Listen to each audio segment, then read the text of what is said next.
कहा जाता है कि जब भी किसी इंसान की मृत्यु होती है, इंसान के 100 के पास आपको ज्यादा रोना या बिलखना नहीं चाहिए। और वो तब जब आप उस इंसान के कोई खास करीबी न लग रहे हो, आप उस इंसान से सिर्फ इतना संबंध रखते हो कि दोस्ताना है, याराना है, मिले हैं, चार बातें हुई, और आप उसके 100 के पास जाकर रो रहे हो, बिलख रहे हो। ऐसी अवस्था में उस आत्मा को लगता है कि आप बड़े खास और प्रिय इंसान हो उस इंसान के लिए।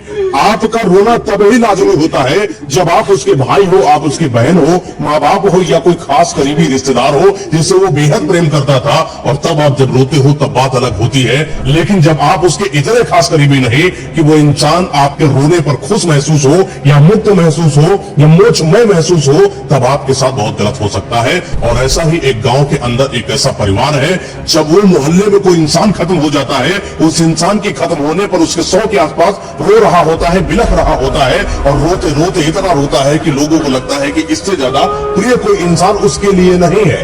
तब उस गांव के अंदर, उस मोहल्ले में कुछ ऐसा होने लगता है जो सच में बड़ा रहस्यमय होता है।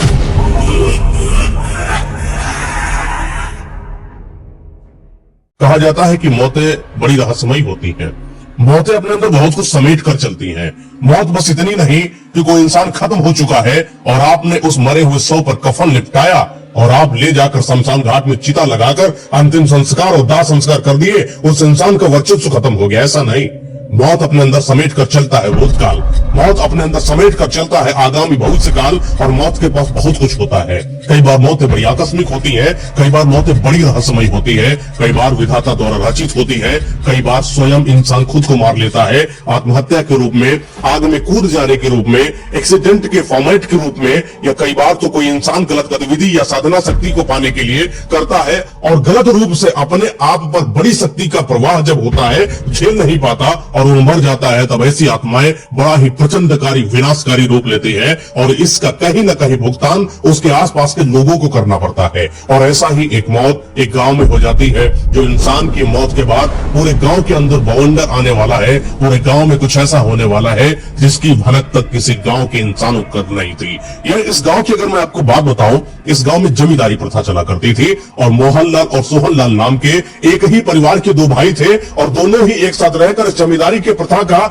जो प्रचलन था वो आगे आगामी वाली जितनी भी जनरेशन थी वहां पर ले जाने के लिए तैयार थे। मोहनलाल वैसे ही क्रूर मानसिकता का, और सोहनलाल उससे ज्यादा क्रूर मानसिकता का, लेकिन जितने भी कार्यभार थे वो मोहनलाल अपने भाई सोहनलाल के छत्र छाया में आकर किया करता था। जमीनों को हड़प लेना, किसी इंसान की जमीन किसी इंसान को दे देना, किसी इंसान की जमीन लिया, रकम दे दिया, मनचाही रकम दिया, रकम लिया तो लिया, अगर ना लिया तो आपको मारकर वो जमीन हथिया ली जाएगी। और ऐसा ही एक इंसान जो उसके गांव में है, जिसका नाम अशोक है, उसकी आज मृत्यु हो जाती है। ये मृत्यु बड़ी अजीब है। कहा जाता है कि जब भी कोई इंसान, और वो जो गांव वाले जब इसकी मौत पर गए हुए थे, जब इसके 100 के पास बैठे हुए थे, तो 100 को जब देख रहे थे, निहार रहे थे, आपकी नजर पड़ती है तो आप बहुत अंदर से सवाल पैदा करते हो। जब आपका 100 शांत हो और सामान्य हो तब चार बातें नहीं बनती, लेकिन 100 जब हल्का सा नीला पड़ने लगे, 100 पर जब अजीब सी कालिक दिखाई पड़ने लगे, तब इंसानों की चार बातें पैदा हो जाती हैं। यही जब अशोक मरा तो मोहल्ले वालों का कहना था कि जरूर इसके शरीर के साथ कुछ करा गया है। अच्छा, एक और बात, जो ये अशोक था, इसका अपना एक भाई था रमेश। जैसे सोहनलाल मोहनलाल, वैसे ही अशोक और रमेश, ये भी अपने गांव के बड़े धनवान आदमी थे। अशोक बहुत ही वर्चस्व वाला आदमी था। अशोक की अगर मैं आपको बात बताऊं, ये इंसान लोगों की मदद किया करता था। जब भी किसी इंसान को दुख होता तो खड़े होने वालों में से अशोक का नाम आया करता था। भले वो सुख में न खड़ा हो, बिटिया की शादी बारात में न खड़ा हो, किसी की मुंडन में न खड़ा हो, लेकिन कोई इंसान अगर प्रताड़ित है, कोई इंसान खत्म हो गया है, तो सबसे पहले जाने वालों में से अशोक था। लेकिन पता नहीं क्यों पिछला जो इसका वर्ष है अशोक का, बड़ा ही अजीब सा गुजर रहा था। अशोक की जमीन थी, बड़ा जमींदार आदमी था, बहुत पैसा था इसके पास, लेकिन जमींदारी प्रथा तो कैसी और के पास थी। इतनी अच्छी जमीन, इतना अच्छा वर्चस्व, इतना अच्छा पैसा देखकर मोहनलाल और सोहनलाल की जो नियति है वो अशोक के ऊपर से गड़बड़ा जाती है। उनके दिमाग में आपस में बैठकर बात कर रहे होते हैं मोहनलाल और सोहनलाल, बोले कि बड़ा अशोक और रमेश का वर्चस्व फैलता जा रहा गांव में, कहीं इसका पाँव न चलने लगे, सिक्का न चलने लगे, इसलिए इसको अभी दबाना बहुत ज्यादा जरूरी है, क्योंकि अगर इसको जिंदा रखा गया तो आने वाले समय में बहुत दिक्कत हो सकती है। और मोहनलाल सोहनलाल की जमींदार प्रथा के तहत इन लोगों ने अशोक की जमीन को हड़पने की कोशिश करी। ये पिछले वर्ष से चला आ रहा था। अक्सर ये जमीनों का विवाद, बहुत कुछ ऐसी बातें जो बहुत ही राजनीतिक थी, प्रपंच थी, बहुत कुछ था जो गांव में फैला करता था। अच्छा, लेकिन इनका जो गांव था और जो रमेश और अशोक की जो आपसी दोस्ती थी, यानी भाईचारा था ना, भाई थे दूसरे के, इनके दोनों के बीच में अगर कोई खटकन हुआ करती थी या कोई लड़ाई हुआ करती थी तो ये कभी बाहर नहीं आती, क्योंकि अशोक अपनी सामाजिक प्रतिष्ठा का कहीं ना कहीं बखान किया करता था, सामाजिक प्रतिष्ठा का निर्माण किया करता था, और निर्माण के तहत अपने अंदर जितनी भी कुरीतियां थी, अपने परिवार में जितनी भी लड़ाइयां हुआ करती थी, वो कभी गांव परिवार यारों के बीच में नहीं जाती थी। इस वजह से कभी कोई इंसान इनके परिवार को भाप नहीं पाता था। और जब इनका इंसान मरता है, यानी जब अशोक मरता है और जब गांव वाले लोग इसके सौ पर आकर रो रहे होते हैं, तब पता चलता है कि इसकी जो मौत है वो सामान्यतः मौत नहीं है, बड़ी अजीब सी मौत है। अच्छा, आपको मैं बताऊं कि जब इसका कोई मृत्यु हो जाती है, सौ सामने रखा होता है, बहुत सारे लोग आकर रो रहे होते हैं और रोते रोते बिलख रहे होते हैं। इसका जो सौ है धीरे धीरे नीला हो रहा होता है। लोग इसके सौ को नहलाते हैं, कफन से उड़ाते हैं, इसको तैयार करते हैं, अर्थी पर लिटाते हैं और धीरे धीरे शमशान घाट की तरफ लेकर जा रहे होते हैं। गांव का लगभग बहुत सारा सदस्य था, क्योंकि अशोक के प्रति प्रेम था हर एक इंसान के लिए। अभी पिछले ही वर्ष की अगर बात करूं तो इसके दो बेटों का ऐसे ही देहांत हो चुका था, लेकिन वो बेटे कहां पर है, उनका सौ कहां पर है, इस चीज के बारे में किसी को नहीं पता। लेकिन लोगों को इतनी भनक जरूर आई थी कि इनके अब दो बेटे इस दुनिया में नहीं है। वो बेटे कहां हैं, इसका भी कोई खास पता नहीं। धीरे धीरे शमशान की तरफ इनकी शव यात्रा बढ़ती चली जा रही होती है, और जब बढ़ रही होती है तो रास्ते में राम नाम सत्य है, सत्य बोलो मुक्ति है की धारा प्रवाह हो रही होती है, और इसकी जो शव है उसको निकाल कर चिता पर रखा जाता है। तो इस तरीके से लोग अशोक की अंतिम संस्कार क्रिया को करने के बाद अपने अपने घरों में आ जाते हैं। 10वां होता है, 13वीं होता है, पता नहीं क्यों 13वीं के बाद से ही अगर मैं बात कहूं, अजीब सा इनके परिवार में होने लगा, इनके घर बार में होने लगा, इनके मोहल्ले में होने लगा, और धीरे धीरे इनके पूरे गांव में होने लगा। एक ऐसा परिवार है इनके गांव में जिनके घर पर कोई एक सदस्य है जिसकी मौत हो जाती है, और मौत भी बड़ी अजीब। कहा जाता है कि इनका जो इंसान खत्म हो रहा है, वो पहले ऐसा शौचालय वॉशरूम वगैरह नहीं हुआ करता था गांव में, वो दूर जाना जाकर आपको खेत में करना होता था। तो इनकी एक महिला थी, वो खेत में कोई वॉशरूम करने जा रही होती है, और जब जा रही होती है और अंधेरे का समय था 6 बजे 7 बजे का, और वो वहां पर अपना कर रही होती है, और जैसे ही वो उठकर चलने ही वाली होती है तो उसकी नजर पड़ती है कि पता नहीं कोई एक अजीब सा जानवर है, बड़ा ही डरावना सा, उसके पीछे लगा हुआ है और उसको बड़ी देर से घूर रहा है। और ये बात जैसे उस महिला को पता चलती है, वो अंदर से भयभीत हो जाती है, और भयभीत होने के बाद वो उठकर भागने की कोशिश करती है, तो वो जानवर दौड़ दौड़ के उस महिला को नोच देता है, और नोच नोच के उसको इतना मारता है कि वहीं पर उसकी मौत हो जाती है। ये मौत आज गांव वालों की वो पहली मौत थी जिस बड़ी मौतों का अंदाजा अभी पूरे गांव वालों को नहीं था। ये महिला की मौत की बात लोगों को बड़ा अजीब लगा। लोगों ने इस महिला की जो अंतिम संस्कार की प्रक्रिया होती है उसको भी संबंध करा और उसको शमशान घाट में ले जाकर जला दिया। एक मौत हो गई, ऐसे ही एक और मौत उन्हीं के परिवार में हो जाती है। ये मौत भी बड़ी अजीब थी। कहा जाता है कि इनका एक सदस्य था जो कि पुरुष था, वो बाहर जा रहा होता है किसी काम से, रास्ते में कोई जानवर उनके ऊपर अटैक करता है, और अटैक करने के बाद उस इंसान की मौत हो जाती है। फिर उसके शव को लाया जाता है, अंतिम संस्कार क्रिया करा जाता है। आज इनके गांव की तीसरी मौत थी। और ऐसे ही गांव में बगल का मोहल्ला था, उस बगल के मोहल्ले से भी कोई इंसान खत्म हो गया, और वो भी इंसान जो खत्म हो रहा है वो ऐसा लगा कि कोई जंगली जानवर ने उसको मार दिया। और जब कोई इंसान मर रहा है इनके लगातार परिवार में, गांव में या आसपास के लोगों के बीच में, वो इंसान सिर्फ जंगली जानवर के हमले के रूप में ऐसा प्रतीत होता कि वो मारा गया है। किसी की स्वतः मौत नहीं दिखाई पड़ती। कोई बुजुर्ग अपने खटिया पर लेटकर मर गया हो, अभी तक कोई ऐसी खबर सुनने को नहीं आई। सिर्फ इंसान मर रहा है और कोई मार रहा है, उसके शरीर का तरबतर कर दिया जा रहा है, उसके शव को काट दिया जा रहा है, खून बह रहा है और बहुत गंदे तरीके से मारा गया हो, ऐसा दिखाई पड़ने लगा। लगातार बढ़ती मौतें ग्रामवासियों के लिए एक सवाल पैदा कर रही थी कि अचानक ये मौतों को बढ़ने का कारण क्या है, क्या वजह है, कैसे पता किया जाए और मौतों को रोका कैसे जाए। तो वहीं पर एक थोड़ी ही दूर पर एक महादेव जी का मंदिर है, जहां पर एक महंत जी कार्यरत थे, और कई सारे गांव वाले वहां पर महंत जी के पास जाते हैं और इस चीज के बारे में बताते हैं कि आखिर महाराज जी देखिए कि किस तरीके से गांव में अचानक मौतों की संख्या बढ़ना चालू हो चुकी है। पता नहीं क्या ऐसा अनिष्ट हो गया, पता नहीं क्या ऐसा गलत हो गया, पता नहीं क्यों देवता जैसे नाराज से हो गए हो, लगातार मौतें बढ़ती चली जा रही हैं। तो महंत ने पूछा कि आखिर इन मौतों के बढ़ने का कारण आप लोगों ने पता लगाया? तो किसी ने बोला कि महंत जी अगर ये पता होता तो मैं आपके पास क्यों आता। मुझे महंत जी आप बताएं कि आखिर ऐसा कारण क्या है, इन मौतों के बढ़ने की वजह क्या है। लगातार मौत बढ़ती चली जा रही है और पता नहीं क्यों गांव के अंदर बहुत पहले से 1-1.5 साल से ही कुछ अजीब सा हो रहा है हमारे गांव में। तो बोले कि महंत जी अच्छे काम करो, मैं चीजों को पता करता हूं, आज का मुझे समय दीजिए, मैं आज एक साधना करता हूं और उस साधना के तहत मैं इस चीज के परिणाम पर पहुंचने की कोशिश करता हूं कि आखिर इन मौतों के बढ़ने की वजह क्या है। लगातार 55, 60 मौतें किसी गांव के अंदर हो जाए तो गांव तो डर के अंदर बैठ जाएगा। और महंत जी साधना चालू करते हैं। कहा जाता है कि उसके एक दिन लगातार महंत जी साधना में मौन व्रत करके तपस्या रूपी भाव में चले जाते हैं और एक दिन के बाद वो वापस आते हैं और गांव के कई इंसानों को बुलाते हैं और उनको बड़े अजीब रहस्यमय तरीके से बताते हैं कि तुम्हारे गांव में कुछ सामान्य नहीं है, तुम्हारा गांव कुछ बड़ा अजीब है, तुम्हारे गांव में कुछ ऐसी क्रियाएं करी गई है जिन क्रियाओं को नहीं करना चाहिए था और इन क्रियाओं का जो प्रहार है वो आज आपके गांव के अंदर है। लगातार मौतें बढ़ने की संख्या का रुकने का कोई नाम नहीं है और लगातार बढ़ती ही चली जाएंगी। अगर इसको सही समय पर न रोका गया पूरा गांव धीरे धीरे खत्म हो जाएगा। ये बात सुनकर जितने भी गांव वाले थे वो डर जाते हैं और डर कर महान जी से इसका समाधान पूछते हैं कि आखिर ऐसा किया जाए, आखिर इसको कैसे रोका जाए, कैसे किया जाए, कोई ना कोई इसका समाधान बताइए। तो महान जी कहते हैं कि इसका समाधान तो मुझे नहीं पता, लेकिन हाँ पहले अगर इसका जड़ पता चल जाए कि आखिर मौतें हो कैसे रही हैं तो जरूर इसका समाधान निकाला जा सकता है। तो महंत जी ने बोला कि काम करो, तुम सब लोग अभी गांव चले जाओ, हम पता करके आते हैं और इसके उस तह तक जाने की कोशिश करते हैं कि आखिर इसकी मेन जड़ क्या है। अगले दिन महंत आते हैं और गांव वासियों को बुलाते हैं और बोलते हैं कि यहाँ पर कोई एक अशोक नाम का इंसान था जिसकी मौत हो गई थी। लोगों ने बोला हाँ जी अशोक की मौत हुई है। तो बोले कि जब अशोक की मौत हुई थी, अशोक की मौत कुछ सामान्य मौत नहीं थी, अशोक की मौत के साथ ही ये जितनी भी मौतें हैं सब जुड़ी हुई हैं। तो लोगों ने कहा महंत जी ऐसा कैसे हो सकता है। तो कई लोगों का कहना था कि जी महंत जी आपने सही कहा कि जब अशोक की मौत हुई थी हम लोगों ने जब उसके शव को देखा था उसका शव थोड़ा थोड़ा नीलिमा नीलिमा सा था और वो हम लोगों के अंदर एक संकेत पैदा कर रहा था कि इसकी मौत सामान्य क्यों नहीं है। मैंने इसके भाई रमेश से पूछने की कोशिश करी कि आखिर तुम लोगों के बीच में हुआ क्या, आखिर ये मरा क्यों। तो रमेश का जो जवाब था बड़ा ही सामान्य था कि ऐसे ही मौत हो गई।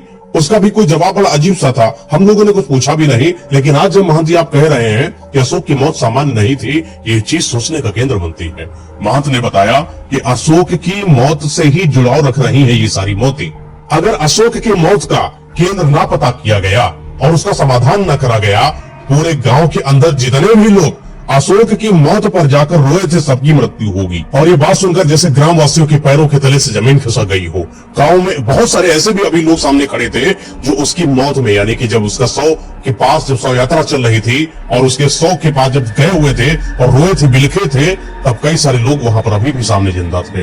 यानी कि मौतें अभी भी दस्तक देने वाली थी, यानी मौत अभी भी बहुत कुछ कहने वाली थी। महंत ने बोला कि उस इंसान की मौत पर तुम लोगों को रोना नहीं चाहिए था।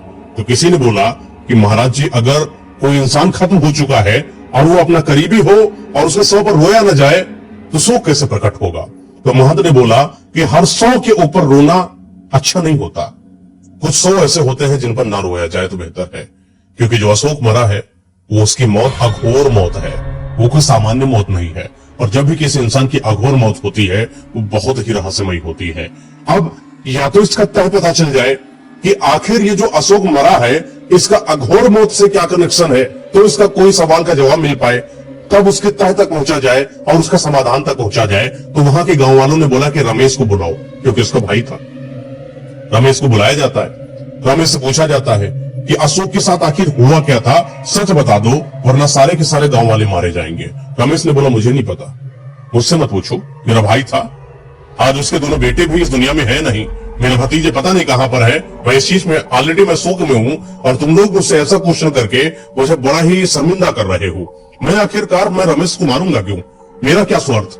तो कई लोगों ने बोला कि स्वार्थ हो सकता है, अपनी जमीन जायदाद आपकी अपनी हो जाएगी, उसके बेटे हैं नहीं और अशोक को मार दिया, पूरी जमीन के हकदार तुम हो गए। तो बोले कि कैसे जमीन की बात कर रहे हो, वो जमीन जो मेरे हक में ही नहीं, वो जमीन जो आज मोहनलाल सोहनलाल के हक में है, वो जमींदारों ने तो कब की हड़प ली और मुझे उसके रकम के नाम पर कुछ चंद रुपए दिए। और इस बात के लिए अशोक बड़ा नाराज हुआ था।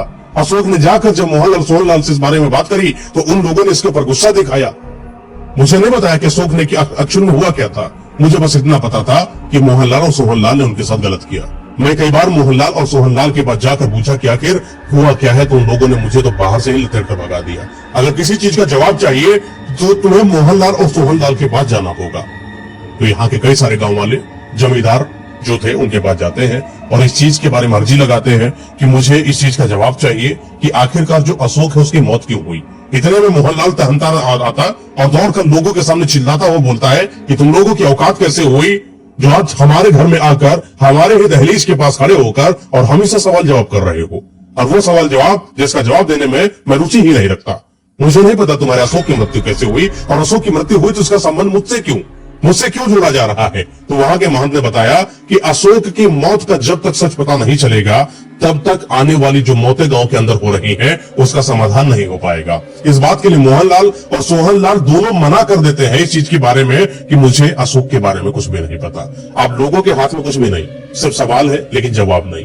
तो महंत से बात जाते हैं कि महंत जी अब आप बताइए कि अब करा जाए तो करा जाए, क्या करा जाए। तो महंत जी बोलते हैं कि आप एक काम करो, हम लोग सात्विक आदमी हैं, हमारे पास कोई इसका समाधान नहीं, जब तक हमारे पास कोई इसकी कड़ी न जुड़े तब तक मैं कुछ नहीं कर सकता, और मैं महाकाल का पुजारी हूं, मैं सिर्फ आपको सही जानकारी दे सकता, मैं सिर्फ आपको सात्विक जानकारी दे सकता, तामसिकता और अघोर रूपी कोई जानकारी कोई एक बहुत ही प्रसिद्ध और सिद्धकारी तांत्रिक ही दे सकता है। तो बोले कि ये कहां मिलेगा। तो महंत ने बुलाया कि दूर दराज पर एक तांत्रिक है, अगर आप लोग जाकर उनसे कोई राय लेने की कोशिश करो तो जरूर वहां से आपको समाधान मिल सकता है। तो कई सारे गांव वाले एक साथ एकजुट होते हैं और थोड़ी ही दूर पर एक गुफा है, और गुफा के पास वो जो तांत्रिक अपनी साधना को कर रहा था, और वो जैसे साधना से जागृत होता है गांव वालों के पास आता है, गांव वाले अपनी समस्या बताते हैं, जैसे तांत्रिक को उन समस्याओं के बारे में पहले से पता हो। तांत्रिक बोलता है इसका समाधान है अपने पास, लेकिन इसके लिए मुझे एक साधना को करना पड़ेगा। इस साधना में एक बलि चाहिए होगी, ये बलि कोई बकरा या मुर्गा की हो सकती है। बोले ठीक है, एक बकरे या मुर्गे को लाया गया, बलि को दिया गया, तंत्र साधना चालू होती है, और तांत्रिक ने पता लगाया, और पता लगाने के बाद जो गांव वालों को बताया उससे गांव वाले बहुत ही ज्यादा गुस्सा हुए। किसके ऊपर? जमींदार के ऊपर। तांत्रिक ने बताया कि किस तरीके से अशोक के ऊपर जुल्म ढाया तुम्हारे जमींदार लोगों ने, मोहनलाल और सोहनलाल ने। मोहनलाल ने अशोक की जमीन को हड़पा, और उसकी पूरी जो व्यथा है किस तरीके से हुई थी यह तांत्रिक अब लोगों को समझा रहा होता है कि कैसे उसको मारा गया है। आपको मैं अगर वहां पर लेकर चलूं कि कैसे उसको मारा गया था, तो दरअसल जो अशोक था जब मरा हुआ था उसके 1-1.5 साल पहले की बात है, जब ये अपनी जमीन जायदाद से बहुत खुश था, लोगों का सम्मान कर रहा था, लोगों को पैसा दे दिया करता था, और मोहनलाल सोहनलाल इससे बहुत जला करते थे। तो एक दिन मोहनलाल अशोक के घर आता है और दरवाजा खटखटाता है, और अशोक को अपने पास बुलाता है और अपने साथ ले जाकर हवेली तक लेकर जाता है, और अशोक से बातों बातों में पूछता है कि तुम मुझे जमीन अपनी दे दो और इतना रुपए ले लो। तो अशोक उस चीज को देने से मना कर देता है, क्योंकि जमींदारी प्रथा बहुत तेज थी। उन्होंने बोला कि या तो आप पैसा ले लो या तो आप मार दिए जाओगे। तो जमींदार से अकड़ गया अशोक, पैसे वाला भी था, तो बोला कि काम करते हैं, जमीन तो नहीं दूंगा और आप पैसा अपने पास रख लो, कुछ भी हो जाए मैं कुछ नहीं कर सकता, मैं जमीन नहीं दूंगा, आप कुछ भी कर लो।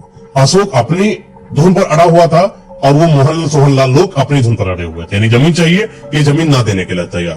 तो सोहनलाल बोलता अपने भाई मोहनलाल से काम कर उसको जाने दो। अशोक चला आता है।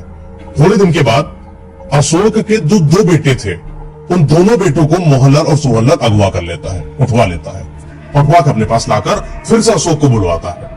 और अशोक की आंखों के सामने वो रात थी जब अशोक की आंखों के सामने उसके दोनों बेटों को मारा गया था, और मोहनलाल सोहनलाल ने दोनों ने अपने बेटों को यानी कि उसके अशोक के बेटों को बहुत गंदे तरीके से मारा था। मारा बस इसलिए था कि अगर तुम जमीन दे दो तो तुम्हारे बेटे को नहीं मारेंगे, जमीन दो पैसा दो। लेकिन वो जमीन देने को तैयार नहीं था।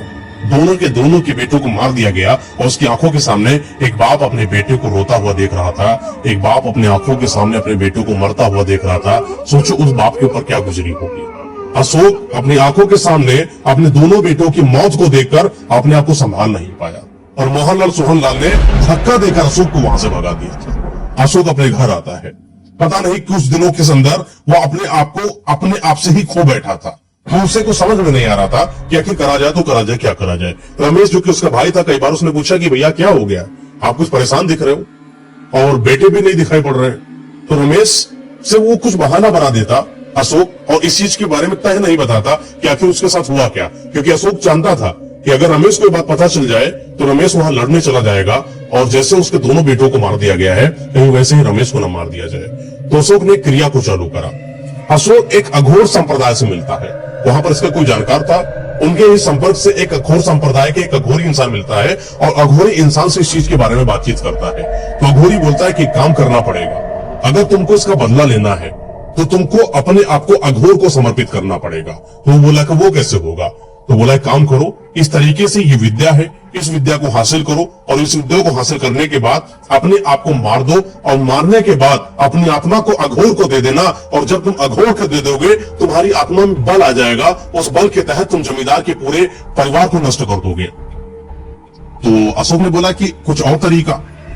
तो अघोर ने बोला कि और भी तरीके होते हैं, कई सारी सिद्धियां होती हैं, इन सिद्धियों के तहत कई सारे जादू टोना टोटका करा जाता है, अगर जाकर तुम जमींदारों के हाथ पर जाकर कर दो तो चीजें सही हो सकती है, हो सकता है कि उनको मार दिया जाए। तो अशोक ने बोला कि एक काम करते, जादू टोना टोटका पहले कर देते हैं, क्योंकि किसी इंसान को मारना सही नहीं है, मतलब अपने आप को मार देना और मारकर आत्मा रूपी बल लेकर किसी इंसान को मारना अपने परिवार को नष्ट करने के बराबर है। वो जादू टोना टोटका को सीखता है और जमींदारों के घर के पास जाकर जादू टोना टोटका करता है, लेकिन कोई फल नहीं होता।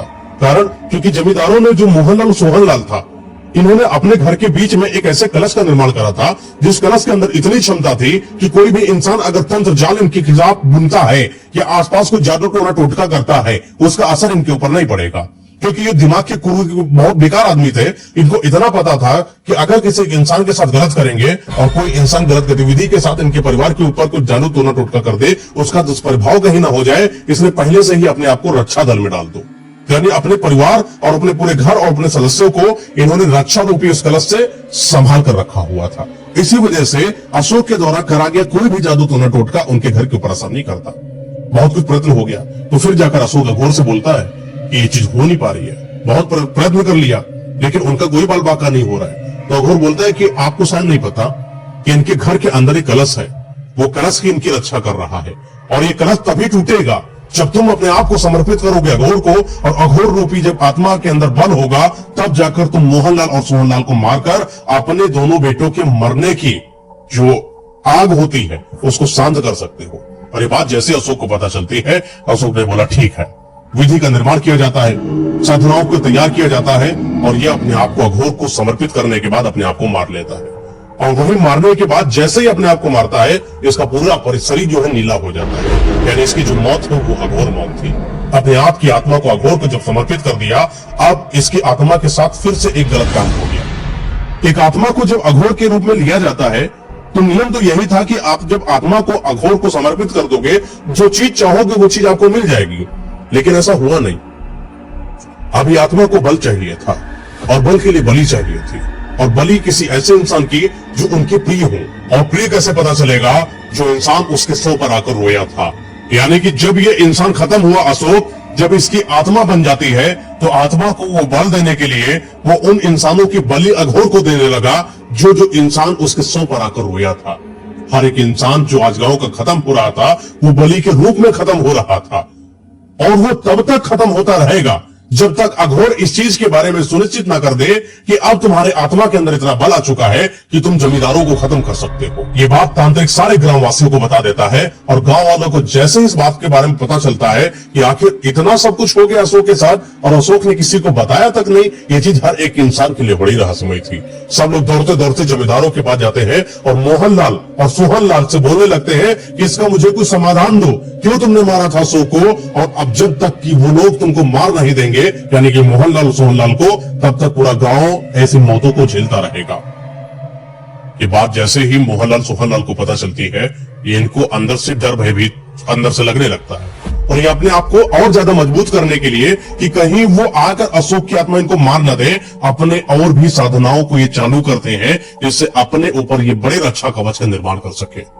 वो जितनी बार अशोक की आत्मा अपने अंदर बल को अर्जित करती एक बलि को देकर इसको मारने की, उतना ज्यादा ये जमींदार लोग अपने आप को और ज्यादा प्रभावशाली कर लेते, यंत्र तंत्र विद्याओं के तहत अपने ऊपर और ज्यादा रक्षा कवच बना लेते हैं। यानी एक तरीके से जमींदारों के घर के ऊपर लगे हुए रक्षा कवच और उस आत्मा जो कि अभी अघोर रूप में थी, उसके बीच में लगातार युद्ध हो रहा था। लेकिन ये युद्ध हमेशा जब तक चलता रहा जब तक ये लोग कमजोर न हुए, मोहनलाल और सोहनलाल। इधर गांव वाला है, मोहनलाल और सोहनलाल को इस चीज के बारे में बोलते बोलते थक गए कि तुम लोग अपने आप को मार दो वरना हम लोग खत्म हो जाएंगे। लेकिन मोहनलाल सोहनलाल अपने आप को मारने से रहे, और ना वो अपने आप को मारेंगे ना इधर मौतें कम होंगी, और लगातार मौतें बढ़ती ही चली जा रही थी। गांव वाले परेशान तांत्रिक के पास जाते हैं कि अगर मोहनलाल सोहनलाल को ना मारा जाए तो और क्या तरीका हो सकता है कि जिससे इन मौतों को रोका जा सके। तो तांत्रिक बताता है कि अगर कोई इंसान, इस जो आत्मा है इसके दोनों बेटों को, क्योंकि मार दिया था ना मोहनलाल और सोहनलाल ने, उनके दोनों बेटों की आत्मा को, यानी कि जो शव है उसको पा जाए, अगर उन शव को निकाल ले और उनके अंतिम संस्कार कर दे, और जब अंतिम संस्कार कर रहा हो वहां पर अशोक की आत्मा को बुला लिया जाए, जो कि मैं कर दूंगा। मैं तांत्रिक हूं, मुझे पता है कि आत्मा को कैसे बुलाया जाता है। आप लोगों का काम बस इतना है कि शव को ढूंढ दो कि कहां गाड़ा गया है।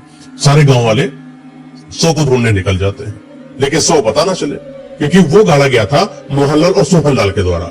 बस मोहनलाल सोहनलाल की गलती यहां पर यह हो गई कि जिनसे इन्होंने गड़वाया था उसको, वो गांव वाले ही सदस्य थे, उन्हीं से मारकर गड़वाया था। अब गांव का वो सदस्य जिसने इनके शवों को गाड़ा था, वो बाहर आता और बोलता है कि मुझे पता है कि शव को कहां गाड़ा गया है। थोड़ी ही दूर पर, 3 किलोमीटर की दूर पर एक उसराइली जमीन है, जहां पर गड्ढा खोदकर इनके शवों को गाड़ दिया गया था बच्चों के। लोग जाते हैं, शव खोदे जाते हैं, शवों को बाहर निकाला जाता है, और जैसे ही शवों को बाहर निकाला जाता है और उनका अंतिम संस्कार क्रिया करने ही वाला होता है, तब तक तांत्रिक बोलते हैं कि अभी रुक जाओ, उसकी आत्मा को बुला लिया जाए। इसकी अशोक की आत्मा को, अशोक की आत्मा का आह्वान करा जाता है तांत्रिक के द्वारा कई प्रक्रियाओं के माध्यम से। और जब से वो आत्मा आती है और आत्मा अपने सामने अपने दोनों बेटियों के शवों को देखती है, वो बिलक बिलक कर होती है, और जैसे वो बिलक बिलक कर रो रही होती है, इतने में वो जो अघोर था, जिसने बार बार बलि के रूप में अशोक के अंदर इस भीतर ये डाला था कि अगर तुम बलि देते चले जाओगे तो तुम मोहनलाल और सोहनलाल को खत्म कर पाओगे। दरअसल उसका भी यहाँ पर एक दोगलापन यह था कि अघोर ये जो बलि देता था वो अशोक की आत्मा को बल देने के लिए नहीं देता था, बल्कि अपनी ऊर्जाओं को और ज्यादा प्रभावशाली लाने के लिए देता था। अशोक जो कि उसका दानव बना हुआ था, वो सिर्फ बलि देता था और उसका प्रभाव पूरा अघोर को हुआ करता था। अघोर इससे प्रभावशाली होने वाला था। आने वाली अमावस्या की रात में ये जो अघोर था, ये 101 लाशों को, यानी कि 101 बलि को लेता और अपने आप को इतना प्रभावशाली बना लेता कि जो चाहता ये वो कर सकता था। लेकिन वो चीज बीच में ही रह गई, जैसे ही गांव वालों ने उनके दोनों बेटे के शव को ढूंढ डाला। और ये बात जैसे अघोर को पता चलती है, अघोर तन वहां पर आता है जहां पर ये सारा पूरा कार्यक्रम है, जहां पर पूरे गांव वाले खड़े हैं, दोनों शवों को रखा गया है, और वो तांत्रिक ने उसकी आत्मा यानी अशोक की आत्मा को वहां पर आह्वान के तौर पर बुलाया हुआ है, और वो आत्मा देखकर अपने शवों को, बेटों के शवों को देखकर रो रही होती बिलक बिलक कर। और ये जो मंजर है ये अघोर के लिए बहुत ही ज्यादा विनाशकारी था। अघोर अभी इतना ज्यादा प्रचंडकारी हो चुका था कि उसने उस तांत्रिक को मारने की कोशिश करी, लेकिन इसके पहले कि उस तांत्रिक को अघोर मार पाता, गांव वालों ने चिता को लगा दिया और चिता पर उनके दोनों बेटे के शवों को रख दिया जाता है और उनकी अंतिम संस्कार क्रिया कर दी जाती है। और जैसे ही अंतिम संस्कार हो जाता है, वो जो अशोक की आत्मा है वो तृप्त हो जाती है। तृप्त इसलिए क्योंकि उसका उद्देश्य सिर्फ मोहनलाल सोहनलाल को मारना नहीं था, बल्कि अपने बेटों के शवों को देखकर उनके साथ रुदन करने का था। और जैसे ही वो चीज क्रिया पूरी हो जाती है और वो आदमी जो कि अशोक था, उसकी आत्मा इस दुनिया को छोड़कर चली जाती है।